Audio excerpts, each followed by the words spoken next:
Bill. Uh, Welcome, Paul. We're really excited to have you here. So I will let you introduce yourself, and the floor is yours, or the screen is yours. Oh, the screen is mine. The screen is yours. So there we go. Everyone can see me, I think that.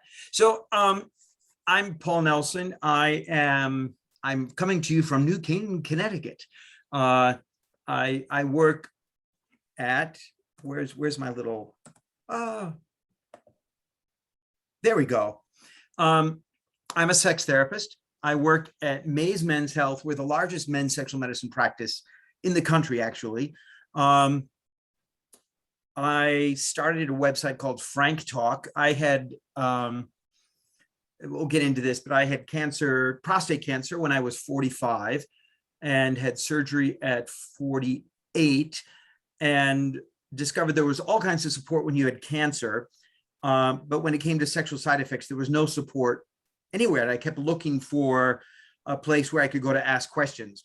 And everyone laughed at me when I said, well, there's nothing online about erectile dysfunction. And everyone just thought I was crazy. So I started Frank Talk in 2009. And to this day, we're still the only website for erectile dysfunction that's not a commercial. So I'm a bunch of things. I work for the Department of Defense, doing prostate cancer research peer review, which means giving out money for research. And that's open to a lot of people. Well, you guys, if you're interested, let me know. I'm a member of all those organizations. That doesn't mean anything. I'm a prostate cancer survivor. I'm had surgery in 2008, Frank Talk in 2009, erectile dysfunction in 2011, and I became, so I just want a quick question. Everyone here is post-treatment? Has everyone had treatment of some kind? Surgery? How many surgeries? Okay, do you guys want to just No unmute Any yourself? radiation? So this is Gene. I had surgery August 25th, 2020. And now I am starting, my scores have been doubling every 3 months since then. So I start a hormone injection next Wednesday, 1 of 3, and I start radiation right around December 10th, I believe. Okay. So a reoccurrence after surgery. Okay. And Brian, what did you do? Well, I've been a little while. In 2006, I was diagnosed with prostate cancer, and I had a radical prostatectomy.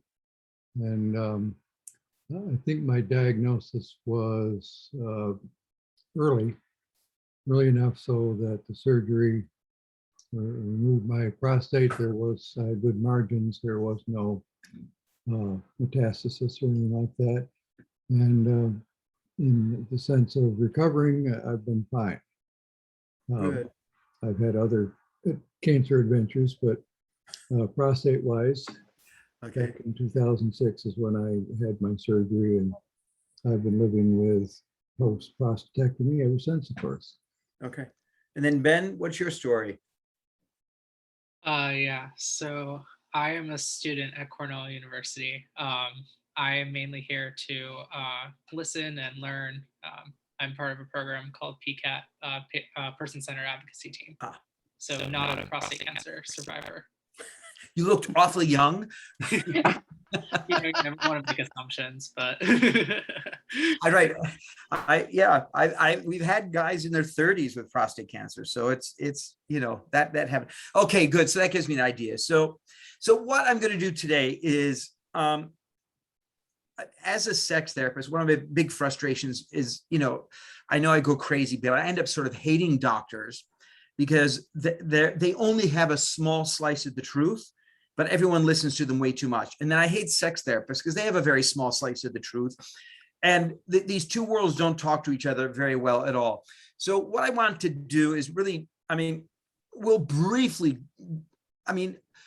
if you want to know sexual treatments, that's for a different topic. What I want to do is help people get over the trauma of this prostate cancer experience and get onto realistic goals, realistic sex life, resources, and how can we move people past the prostate cancer experience so that, I mean, we go on to live fulfilling lives. So what I hear, just so you know, what I hear all the time is the focus is on getting erections, okay? And that's a problematic goal because the reality is, that's a whole, well, I'll get into that in just a minute. So today we're just going to give you a perspective on sexuality and prostate cancer to make some choices that are your choices, not foisted on you by the medical community, and an understanding of the role of trauma. As a therapist, I'm a big believer in, so obviously we need to go, the four components of male sexual function: libido, erection, ejaculation, and orgasm are all affected by prostate cancer. That it's affected the minute you hear the diagnosis, right? 60% of men have erectile dysfunction the minute they have just been told they have prostate cancer. And actually what they don't have is erectile dysfunction. That's just a symptom. What they have is an anxiety disorder, right? It's a crisis. Erectile dysfunction is just a symptom. It's really not the problem. So obviously surgery, we have immediate symptoms with a gradual recovery. Radiation, we have a gradual onset of symptoms over 2 years. And studies recently have shown that 2 years after surgery and 2 years after radiation, the average guy is at the same place. It's really interesting. Obviously, androgen deprivation, ADT, is a rapid onset of symptoms, but that's its own weird little quirky thing because erections can be just fine. Libido tends to be gone, but function is still there. But without the libido or the sex drive, most guys get kind of lost. Chemotherapy has its onset, and active surveillance has its own mental game and the partner. So no one gets through the prostate cancer experience unscathed, okay? The typical game plan is like with surgery, take care of the cancer, then we'll take care of the continence, and then we'll take care of the sexual function. That is what every prostate surgery patient is told almost without fail. There are problems with that. The problem is who makes that decision? Not a therapist, not a cancer survivor, and not you, but the surgeon is telling you that's what he's going to do. Because you're going to get tired of me saying this. Your prostate surgeon has zero training in men's sexual medicine. A urologist was only taught to do surgery. They were not taught anything about erections or ejaculation, or it drives me nuts. Doctors use orgasm and ejaculation interchangeably. And I'm like, no, they're two vastly different things. They often happen around the same time, but I often get frightened when doctors don't know the definition of things. And this is who's supposed to be helping. But doctors like this approach because they only have to worry about one thing at a time. And it's ridiculous that you have to put your sex life on hold for the convenience of a doctor. Okay, so that's one thing that the prostate cancer population has been brainwashed, like, oh, your sex life is now on hold because you have cancer. It'll come back someday. Don't worry about it. And that's just stupid. So it's your life. We forget that we are the consumers. We're the ones hiring the doctors, right? And it boggles my mind that men give over so much autonomy to their surgeon. And yes, we're all scared, we're all terrified, we're all anxious, we're all nervous, we're all like, our world's upside down. And it's much easier to throw ourselves at somebody and say, here, make all my decisions for me. But the problem with that is we often have a lot of buyer's remorse. We're like, why did I let the surgeon talk me into that? Why did I let them do that? All that kind of stuff. So it takes real, I firm believer with every prostate cancer diagnosis, we should hand out a therapist card. The first thing you do when you hear I've got cancer is you go sit down with the therapist and talk about it and work on the mental stuff. But so the doctor's job is to save your life. The doctor really doesn't care about your sex life. He wants you to shut up about your sex life. He wants you to not bother him about your sex life. The doctor does not care about your sex life. And urologists, especially, all surgeons, we know surgeons are known for horrible bedside manner, right? Urologists are no exception. They really don't care about your sex life. Not that I hate them, but they're great surgeons. Let's let them do what they do well. They're good at surgery. Or if they're oncologists, they're good at treating cancer. If they're radiation people, they're good at treating radiation. It's not their job to deal with your sex life. And that's one thing, it's thrown on their lap. They really don't want it. But as consumers, we're sort of like, okay, you did this to me, you caused this damage, help me fix it. But it's important to remember the doctor's job is to save your life, not save your sex life. And so, again, we'll save a lot of frustration. The cancer diagnosis is bad enough. Cancer treatment is worth whether it's chemotherapy or radiation or surgery, but putting your sex life on hold has way too many ripple effects for your partner, for fun, for quality of life issues. And because penile function is affected, we assume sex has stopped. As men, we were taught that sex is all about our dick, right? And that's what we bring to the party, is our penis. Yeah, my partner, male or female, is really interested in my dick. And we're interested. We can't imagine someone doesn't love our dick as much as we do. So, but this approach assumes that the penis is the problem. If we can't have an erection, we can't have sex. And that's unfortunately, that's a cultural belief that every guy has absorbed because, a little background. Men tend to see themselves as defined by their sexual expression or performance. I have sex with women, therefore I'm a straight guy. I have a lot of sex, I'm a stud. Oops. I give my partner this now, but one of my big things is most men come to sex seeking approval and validation. And so men try to have sex so they feel good about themselves. I give my partner a bunch of orgasms, so I go 8.9 or 9.2 on the Olympic scale. And I tell guys all the time, did you ask your partner if they wanted an orgasm? Did you ask them how they wanted an orgasm? But men were taught our whole lives, it's our job to deliver orgasms through our magical thing called the penis, right? So, and a little bit about the man box or the male box. Male sexual expression is strictly enforced by cultural norms.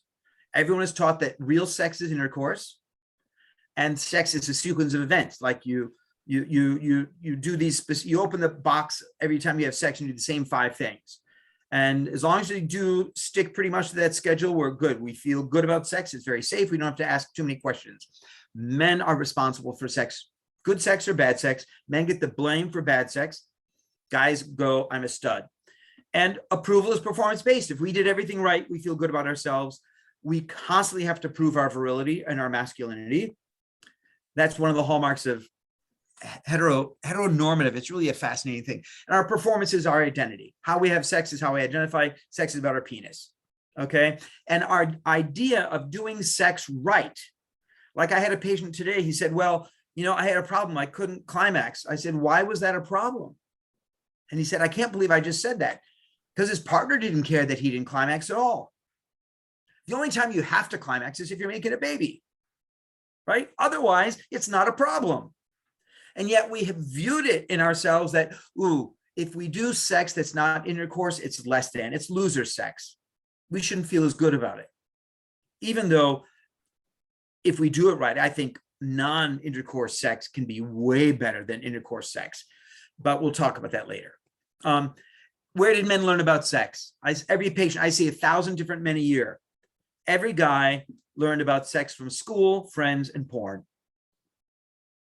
I tell guys, did you ever take a class on how to have sex? No. Did you ever take a class on how to masturbate? No. So everything you know is from school, friends, and porn, which the bad news is that means everything you know about sex is wrong. Because all of those sources, school talked about STDs and babies. That was it. And friends, teenage friends didn't know anything about sex, and porn is not sex. Porn is a bizarre fantasy cooked up for very heterosexual, hypersexual men with huge penises. So where we have to start is the fact that everything we believe about sex is probably wrong. Guess what? Women are in the same boat. They learn from sex from school, friends, and Cosmo magazine, which is porn without the pictures, right? Buy a Cosmo magazine, you'll be like, oh my God. Women are told the minute a penis is inside you, the stars explode, the earth stops, and heaven opens. And of course, the women have been taught, it doesn't feel like that for me. What's wrong with me? Right? Because women have absorbed that if anything, if a guy doesn't get a boner, it's her fault, clearly. Because women have been told it's all about you. If he desires you, if you're not the object of desire, then you're skanky. And this is thank you, Cosmo, basically. Women's lies that erection equals arousal. If a guy doesn't get erection, he's not aroused, which is terrible. The erection or lack is a direct reflection of his feelings about you, the woman. And I had women say, if a wife say, well, you know, if I try really hard, I'm helping you have an erection. I'm like, that just makes it worse. Just stop trying. So here's how to have sex. We were all taught by boys and porn how to have sex. You make out, you play with boobs, you play with other bits, you stick it in, she comes, you come there. That's how you do have sex. That's the perfect sex. And if you can line it up every time and do that, it's like a home run. You get to be part of the stud club, right? And so that's what we do. That's what we started doing when we first had sex, whether it was in our adolescence or college or first married or first with partners. The sex you had at your 20s, we've got guys who are 65 still trying to have the same sex they had when they were 20. And I ask every guy I meet, would you have had sex with yourself when you were 20? No. Guys are idiots when they're 20s. You're jerks. You're stupid, right? You look at a 20-year-old boy and you just want to knock him out. There was nothing about that sexual experience that was worth saving other than the body. Everyone has great bodies at 20. That's it. But we have people who are 60 trying to have the same sex they had at 20. Everything else in their life has changed and grown up and evolved and progressed. And yet we're still stuck that we have to make out, play with boobs, go down on each other, stick it in, she comes, you come. There, that's it. My friends, that's called arrested development. Right? So this idea that this is the sexual formula, that's our gold standard, that's what we can live up to. And I'm like, really? 30 years, 40 years of that? You're still interested in that? God, no wonder people get bored with each other. It's not with each other, it's the sex you're having is bored. So prostate cancer, the problem is it explodes everything. The penis won't work. We can't have sex. Life is over, right? We've all been there. The trauma, however, is not in your penis. Okay? The trauma is your sexual reality, and the foundation of who we are, our sexuality and masculine identity, is gone because our dick is taken out of the equation. We don't know what else to do because we believe this lie our whole lives that our dick is where it's at. Okay? And so the sexual and relationship world we knew is gone. That's where the trauma is.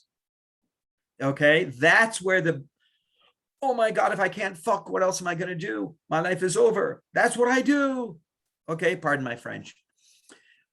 Not so fast. Life is not over. So medical science, the reality is we can get you an erection, right? And the truth is erections are really easy to get. Even after you're dead, we can give you a boner, okay? If you're in your casket, we can make sure they can't put the lid down because your dick is in the way. Okay, I tell guys all the time, we can get you a boner. Right? We all know the pills, they work. So they only help get an erection. They don't give you an erection.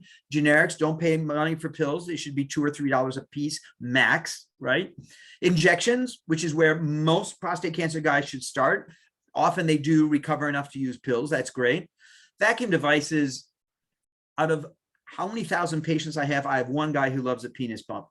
Most of the time they're really lousy. So if you happen to love it, it's great.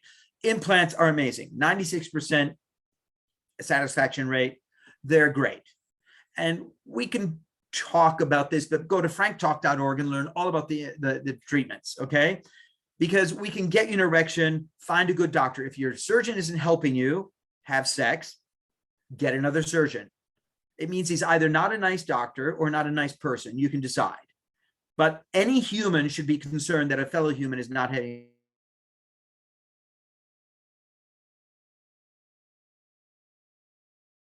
a good sex life, right?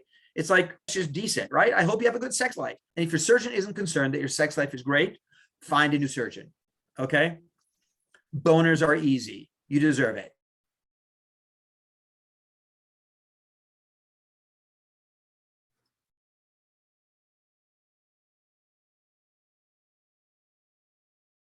Physical therapy, which we do recommend. Take constant blood flow. The injections are good. Vacuum devices, definitely pelvic massage, masturbation, vibration, nutrition, exercise. There are interesting things. Plasma enriched platelets, platelet enriched plasma, PRP shots are interesting. External shockwave therapy has been shown to help prostate cancer patients. It helps restore blood vessel flow if that was interrupted. For nerve function, the vibration and the e-stim is really an interesting thing. It actually can help, but beware of the doctors that say, oh, we've got a penile rehabilitation program. Here's some Viagra, goodbye. It's like going to a physical therapist and they give you Advil and say goodbye, that's it.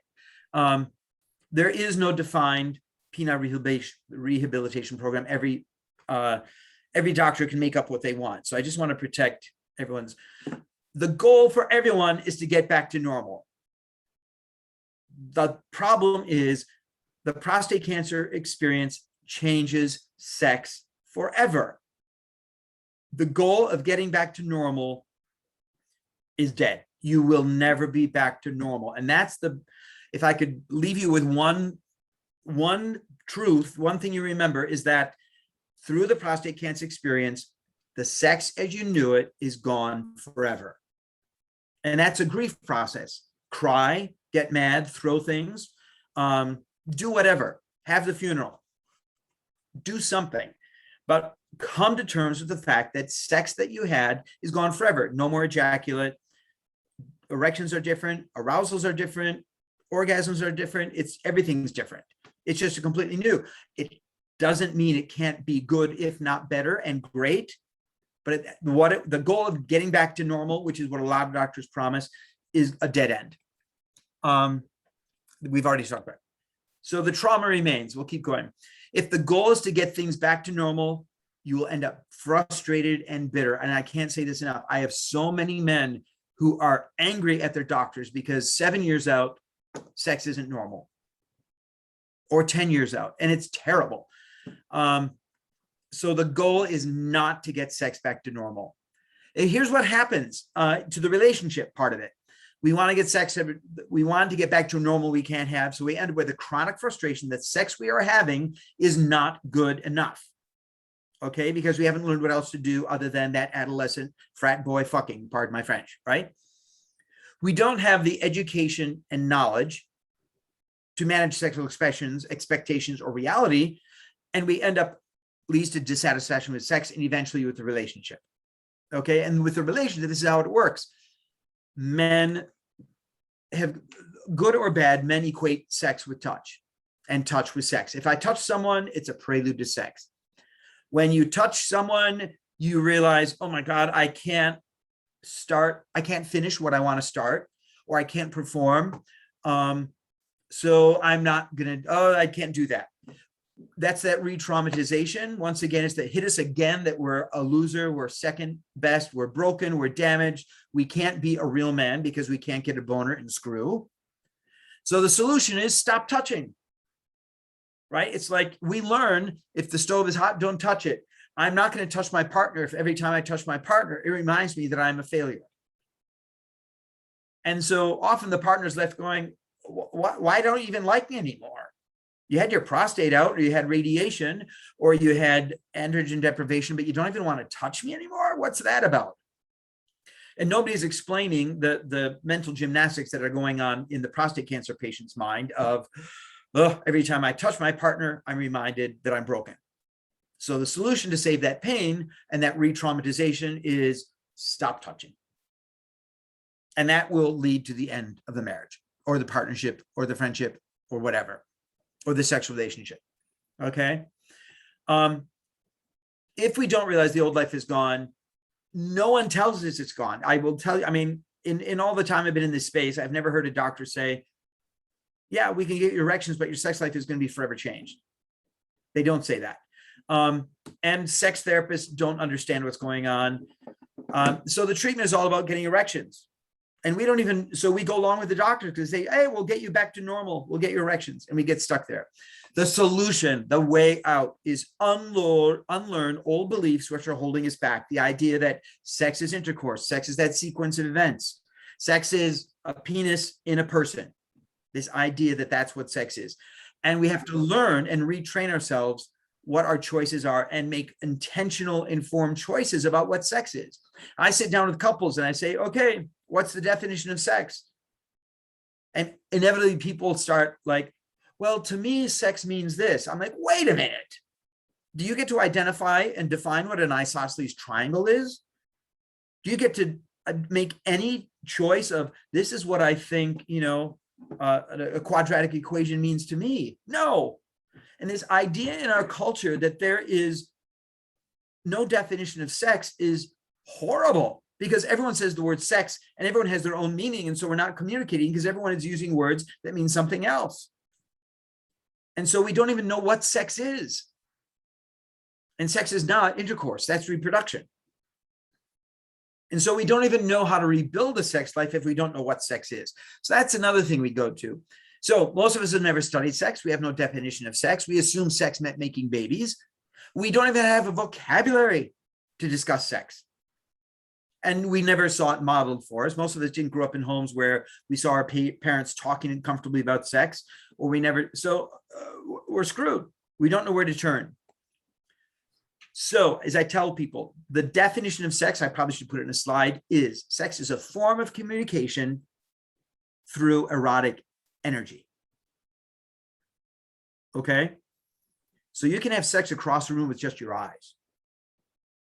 You're communicating to someone what you may be communicating is, oh, hot tits or nice ass. Or it could be you're the love of my life, I adore you, and I'm just staring at you with erotic energy pouring out my eyes. I remember when I was a little kid, my teachers, I was always in trouble, and the teacher would do over their glasses. That was an exchange of energy. My blood ran cold when the teachers did that, right? So if you look at someone across the room and undress them with your eyes or whatever it is, that's a great sexual moment. Okay. So when I work with men, I won't do it now, but I'll say the reason you're having sex is probably not to make a baby, because at 60, you can't even make a baby anymore, right? And after prostate cancer, you can't make a baby. So the reason you're having sex is for connection, bonding, desire, fun, acceptance, play, closeness, validation, pleasure. Come up with your own list of why are you having sex? What do I want to feel when I'm having sex? I want to feel loved, connected, bonded, all those things. The focus on intercourse will sabotage all of those goals.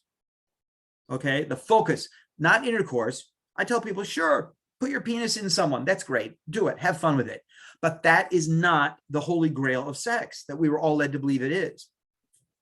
Okay, intercourse, especially, I tell, if you're having sex with women, I tell, ask women, ask a 65-year-old woman how much she loves something in her vagina. Most of them are like, those days are long gone. I had one woman say, it does nothing for me, but he likes it so much, I just let him do it. And the guy was like, what? It crushed him. Okay, if we remember that the purpose of sex is about connection, and sex is just a form of communication that uses erotic energy to tell someone what we feel about them, that opens the door suddenly to all these different forms of expression of erotic energy that suddenly are playful and fun and connecting and bonding and silly and laughing and goofy. And yes, they can be primal, and you can bite and spank or whatever, or tie up, whatever. It's all that kind of stuff. It opens the door, okay? One thing, it gives us a chance to create a sex life guided by intent, thoughtfulness, and knowledge. Most of us never made authentic, informed choices about our sex life. We had sex the way we thought we were supposed to. We make out, play with boobs, and stick it in, because that's how you have sex. And that's how everyone was raised to believe sex is. So that's what we do there. That's what we do.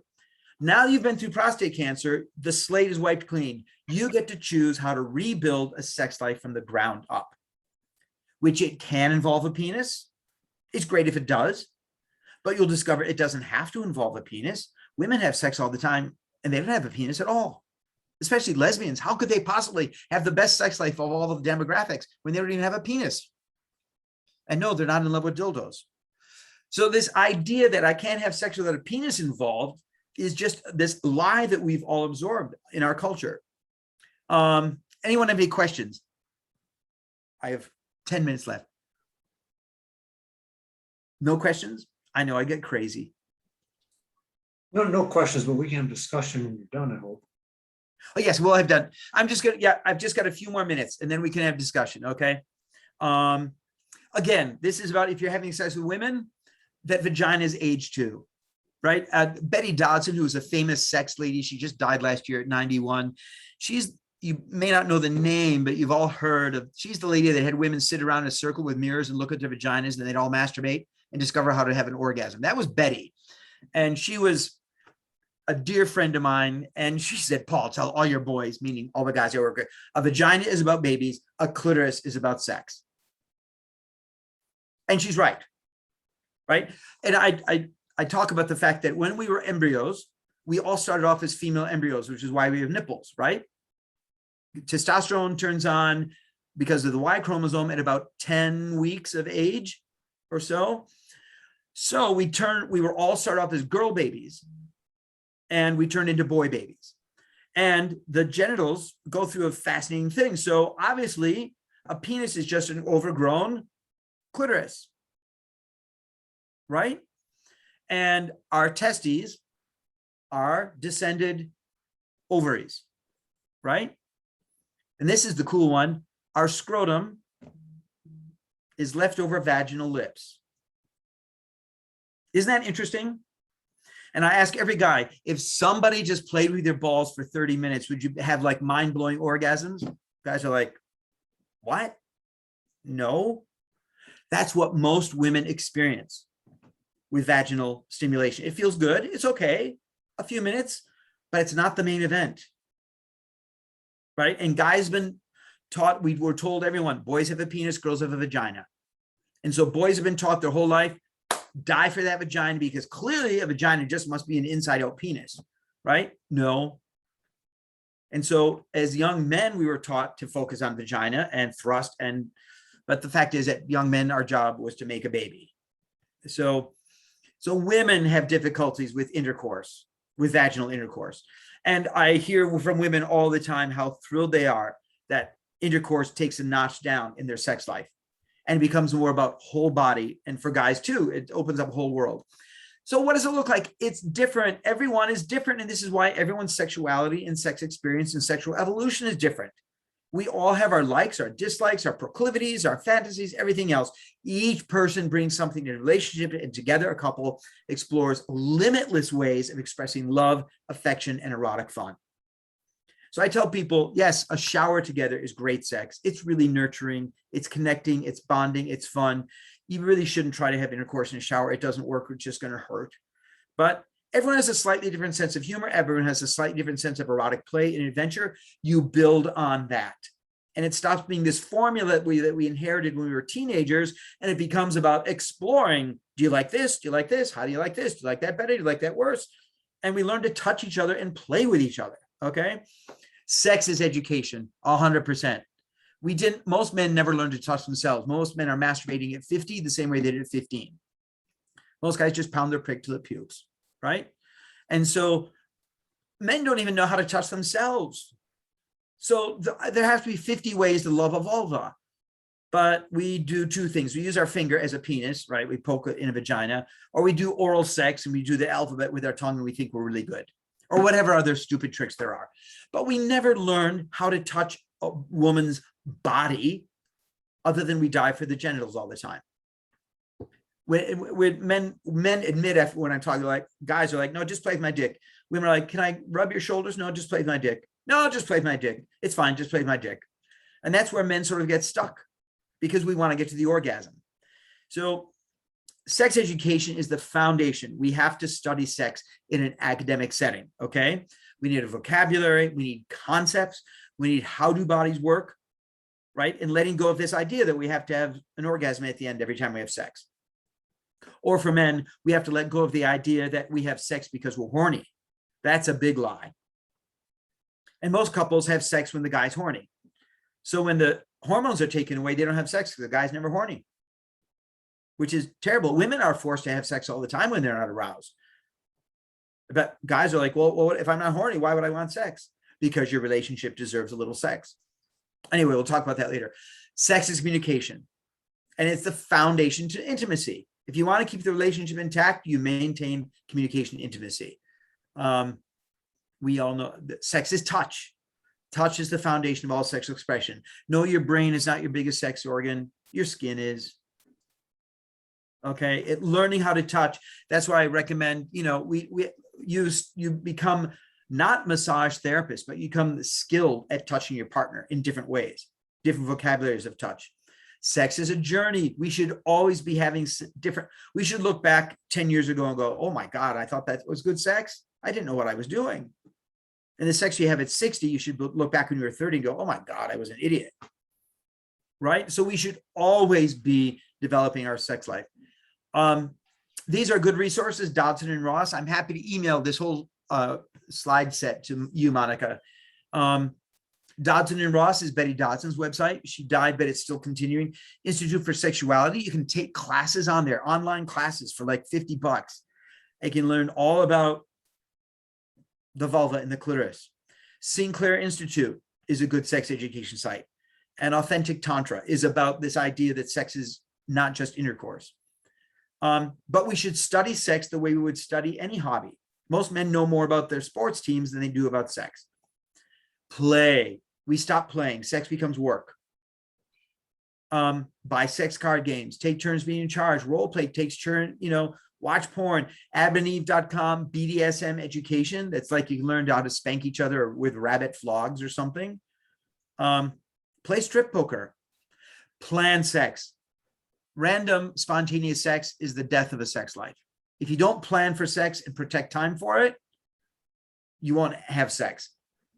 So I tell people, instead of going out on a date night, nobody needs to eat or drink anymore. Take the money you're going to spend at dinner and go to a hotel for 3 hours and get naked and have fun. Okay. Massage. Everyone, please buy one of these. It's a Lush Passion Wand massager. They're about $22 on Amazon, and they're really strong. And they need to be used all over the body.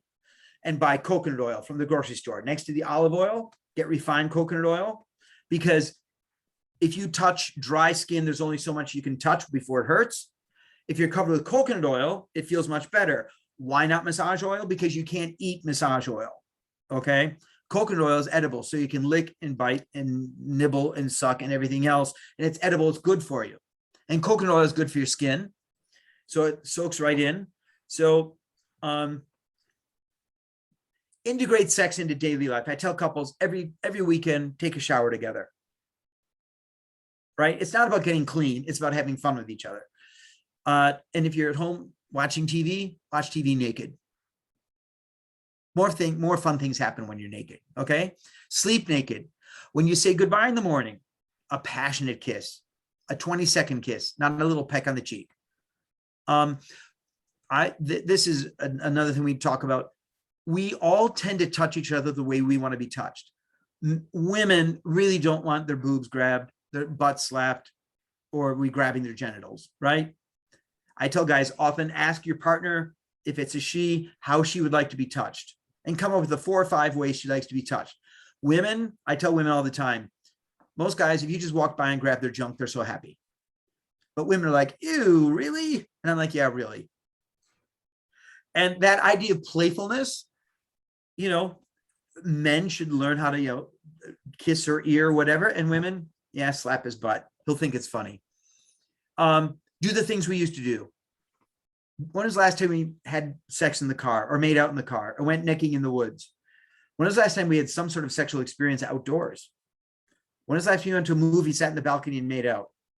Okay. Get sex out of the bedroom. Go to a sex store together and buy stupid sex toys, use them 2 or 3 times and throw them out. Buy lingerie, pick each other up in a bar, do role play. Halloween is here. Get those sexy nurse outfits and sexy doctor outfits. Okay. With all the prostate stuff, if there are continence, a lot of guys will ejaculate urine. That's okay. Wear a condom. It's not a big deal.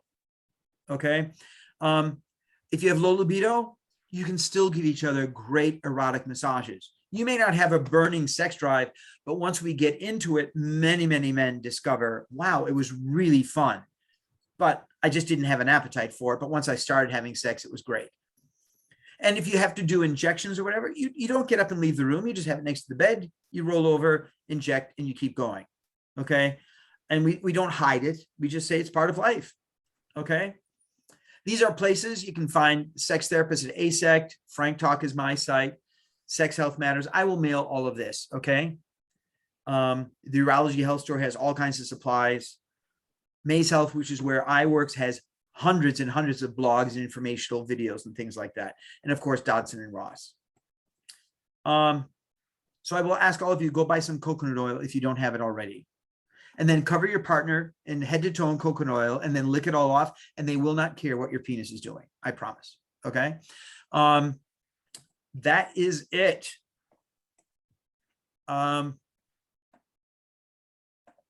Any questions? You're muted, Monica. She's Sorry about speechless. that. She's speechless, actually. Speechless. I said I'm going to stop the recording so everybody can have a frank discussion. So Okay.